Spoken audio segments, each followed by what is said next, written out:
E pela quinta vez seguida, o mercado financeiro revisou para baixo a previsão de inflação para esse ano. O dado está no Boletim Focus, pesquisa que o Banco Central faz semanalmente com bancos e consultorias. Vamos ver aqui os resultados que o BC divulgou hoje, então, começando pelos dados da inflação, a projeção da inflação oficial, que é o IPCA. 4 semanas atrás, o mercado calculava que a gente teria, em 2025, um IPCA de 5,46%. Lembrando que a meta é 3% e o teto da meta é 4,5%. Uma semana atrás, essa projeção já tinha caído para 5,24% e hoje caiu um pouco mais, está em 5,20%. Já para o ano que vem, a previsão está estacionada ali em 4,5%, não vem mudando nessas últimas semanas, 4,5%, que é exatamente o limite máximo, o teto da meta. Projeções para o PIB, essas estão aumentando também, continuam aumentando um pouquinho. 4 semanas atrás, o mercado acreditava que a nossa economia cresceria esse ano 2,13%. Semana passada, a previsão já era de 2,21%, agora se manteve em 2,21%.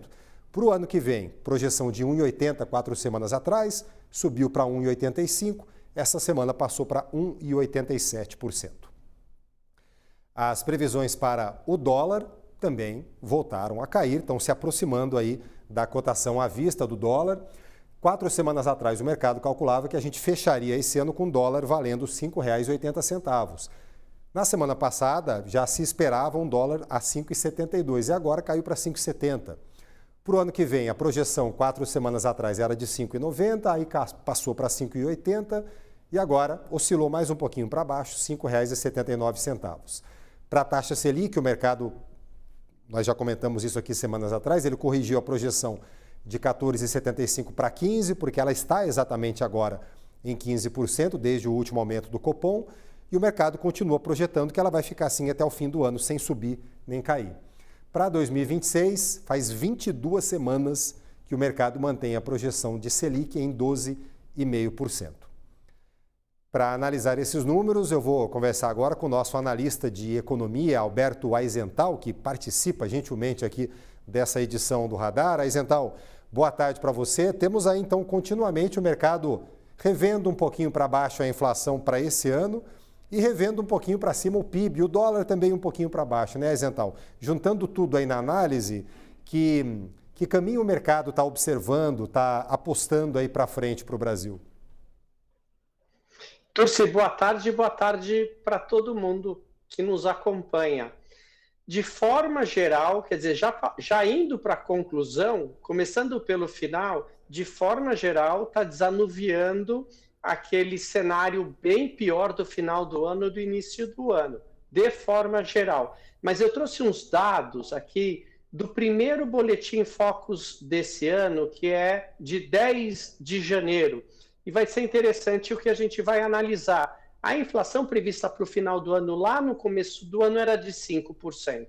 Então, a gente comentou agora, você acabou de falar de 5,46 cair para 5,20. Você vê que, como no começo do ano, você tinha uma previsão de inflação bem menor, e ao longo desse primeiro semestre piorou a previsão e depois começou a diminuir. Eu acho que essa arte não entra agora, a gente vai continuar sobre o PIB. No começo do ano o PIB era 2,02 e só veio aumentando ao longo do primeiro semestre, que nem você disse, 2,13, chegou agora a 2,21. O câmbio no começo do ano estava em R$ 6,00, R$ 6,00 um dólar. E ele vem daquele período do final do ano passado que tinha chegado a 6,20, você lembra, em novembro, dezembro. Então, sim, o dólar vem caindo, vem sobrando, e a previsão para o final do ano, 5,70, que, aliás, está mais alta do que hoje, né? Que está na faixa de 5,45, 5,50 o dólar.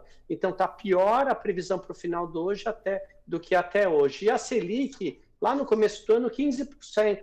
Quer dizer, caiu para 14,75, acabou voltando para os 15%. E para complementar, e só para finalizar, se você faz uma previsão de focos de um IPCA a 5,20 com uma Selic a 15, a gente está falando de um juros reais de 9,32, Turci. Muito alto ainda, a gente está ali no topo do ranking mundial de juros reais, né, Aizental? Vou aproveitar a sua presença aqui. Desculpa. Se não é o primeiro, é o segundo, é o segundo colocado, mas 9,32 estamos ali, no topo. Isso. E já não é de hoje, né? Aizental, vou aproveitar a sua presença aqui para te pedir para analisar uma outra notícia do dia, notícia de agora à tarde, né? O Cadastro Geral de Empregados e Desempregados, o CAGED, registrou em maio a criação líquida de 148.992 empregos formais no Brasil, quase 149 mil. E houve saldo positivo em todos os setores. Serviços lideraram, abrindo 70.139 vagas, seguidos por comércio, indústria, agropecuária e construção civil. 26 estados tiveram um saldo positivo, com destaque para São Paulo, Minas e Rio de Janeiro. Apenas o Rio Grande do Sul teve um fechamento líquido de postos. Aizental, como é que esses números indicam a temperatura da economia brasileira hoje? Turci, a gente já pode chamar a primeira arte. Na primeira arte a gente vê evolução de admissão e de demissão, a linha verde é admissão, a linha vermelha é demissão, de maio do ano passado até agora, maio desse ano. Mês passado a gente falou que a boca tinha aberto um pouquinho, por quê? Porque, na verdade, você chegou a um saldo, CAGED fala de saldo, que é a diferença de admissão e demissão. E essas variáveis, elas são dinâmicas. Você tem quase que 2 milhões de admitidos, quase que 2 milhões de demitidos todo mês. Você tem uma dinâmica de admissão e demissão. Então, se no mês passado tinha tido um saldo de 257 mil, esse saldo caiu para 148 mil, quase 149 mil. Você vê que a boca fecha um pouco. A admissão caiu 1%. O que aconteceu é que demissão cresceu 4%, na comparação de abril para maio. Podemos já chamar a próxima arte, que tem uma tabela bastante interessante, onde a gente também compara a admissão e demissão, primeiro de abril para maio, né? Que aí você vê esse 1,1 e esse 4,1, e essa diferença de 108 mil, a diferença de saldo de abril para maio. Você vê que o saldo piorou, o saldo diminuiu em 108 mil. E já podemos também já chamar a nossa terceira e última arte, porque a gente faz uma comparação de maio contra maio. E o que você percebe é que a admissão cresceu 5,3% e demissão cresceu 5,2%. Então, ambas aumentaram, por isso que o saldo não cresceu tanto. Ambas aumentaram praticamente na mesma proporção. Então, você vê que maio de 24 para maio de 25, houve uma melhora de só 9,5 mil vagas. Então, você vê que maio com maio, ambas cresceram, o saldo acabou não crescendo tanto. E, para encerrar e concluir, o salário de maio de admissão caiu em relação a abril e caiu em relação a maio do ano passado. Praticamente é o mesmo valor, 0,05%. Agora, quando a gente fala de salário e vê que ele não está subindo, é porque muito provavelmente o processo de melhoria da CAGED, de saldos bons, ele está saturando, ele está atingindo um determinado limite.